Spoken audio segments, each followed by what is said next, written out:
Good afternoon, everyone. In today's video, we're going to take a look at Medical Properties Trust, MPW, which is earning nearly a 15% dividend yield here, and see if it's currently a good opportunity to participate in an upward move.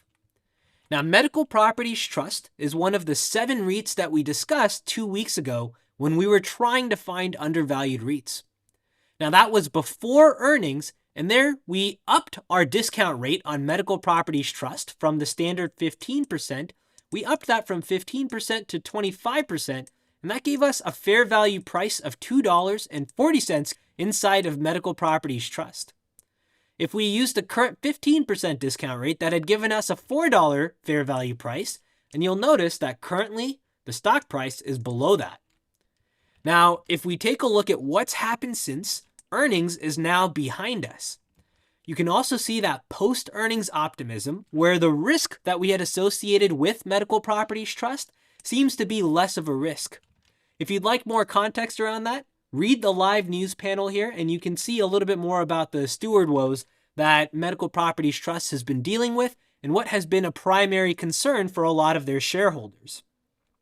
Now, if we look at this purely from a technical perspective here, and we use this post-earnings optimism as our cue of asking the question, hey, is this a good time to participate in what is still a pretty healthy dividend yield paying stock and see, can we ride this momentum to the upside? Well, I think there's a few ways we can dissect this information. The first is by looking at Fibonacci levels. Now, using this entire decline starting 2022 through 2023, there's been 5 bear market rallies.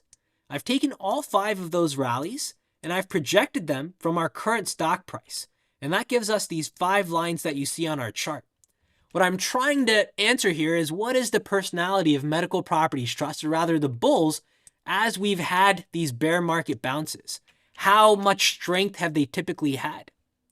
Now, if we look at the 5 lines, we really get 2 different clusters. Our first cluster is right here between that $4.50 mark to $5, which is also a gap fill. So there's a lot going for there in terms of that confluence level. We have a gap fill, we have our Fibonacci levels. It seems to be close enough where we might be able to hit it before we start to see price action resume its selling activity, or at least see a little bit of a pause. The second cluster that we have is a little bit greedier, and that goes from nearly that $6 mark to the $7 mark. And that would require a fairly substantial rally inside of MPW. And that would be close to a 92% gain. Where we're currently looking at is about a 30% gain, which is still being fairly greedy. Now, with all of that in mind, that's why I think MPW looks interesting. I think there's enough room to the upside. We have the market pulse that has switched from red to green, and we might be able to control our risk by having a stop right below here. We're not really giving this a lot of room. The reason I'm trying to be a little bit more stringent is if you come into the weekly time frame chart, it's very clear that these red candles are much bigger than the green candles here. Especially in this rally, they don't look particularly strong. So we'd be looking at some kind of a breakout candle, or rather just a retest to this market pulse line before seeing that puke. So I'm trying to not give this trade a lot of room, but rather try and play a lot more to the upside, where we have even this right here is nearly a 30% gain. So that's the overall idea. Now, the last thing I'll say for those of you that do like options is MPW's options have very high IV, where these premiums have a lot of juice within them. So if we look at, say, the 19 days to expiration, and you look at the at-the-monies, the $3.50 options, that's nearly a 5.73% return on a $3.50 strike price. So that is a little bit ludicrous, and you can see that if you contrast that with some other higher price stocks, you'll notice that you don't earn as much premium for something that costs 10 times more than this. So that also gives you an idea of how much risk people are associating inside of this stock. That's why the IV is so high.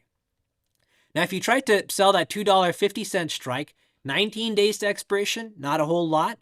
However, if you go 54 days out, that $2.50 strike is still earning you nearly a 3.39% return on your capital, and is a bit of a ways away from where our current price is. In fact, $2.50 would be the all-time low inside of MPW. and you're still getting paid about 14 cents or $14 for putting up $250 in capital for that. So some opportunities there, or you might finally, last option, is sell something like the $5 call against the covered call, which allows you to earn, if that call gets taken away from you, nearly a 35% return. And otherwise, if that call doesn't get taken away, a 5.47% return on your capital as you wait for that to take place. So some options for those of you that do like this rally inside of MPW and believe in the premise that this is an undervalued REIT and this positive earnings optimism is likely to fuel this rally. I hope you found this video useful. Take care, everyone. Good luck trading, and I'll see you in our next update.